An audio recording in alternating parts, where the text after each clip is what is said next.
Eh? So, this is Howl's Moving Castle. Hayao Miyazaki himself has said that it's a romance film that adults can also enjoy. He wanted to create a bittersweet story for adults. For young people, it's a story full of dreams, but for adults, he wanted it to be bittersweet. What does that mean? From Sophie's perspective, Howl's Moving Castle is the story of a handsome but hopeless wizard whom she saves. And in the end, the two of them live happily ever after. That's the story. Well, if you watch the movie normally, that's how it appears, and I think most people who saw it on Friday Roadshow probably think the same. It was made as a romance film with young female viewers in mind. A girl saves a handsome but hopeless wizard with the power of love, and the two of them become happy forever.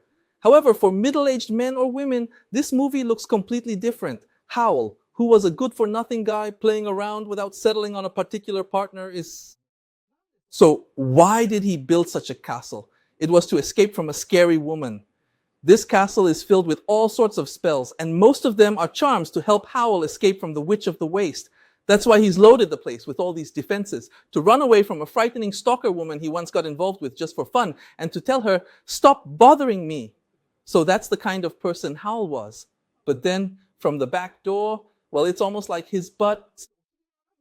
From a back door that looks almost like a butt, the pushy would-be wife sneaks in, and so Howl could never escape from Sophie again. It's kind of a bittersweet story. There's this unspoken rule, something only grown men really understand, that you should be most wary of someone who comes into your house and immediately starts cleaning. Well, grown women probably get it too.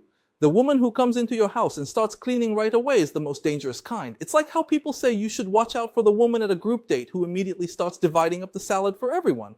Guys might say, but isn't that thoughtful? Isn't that feminine?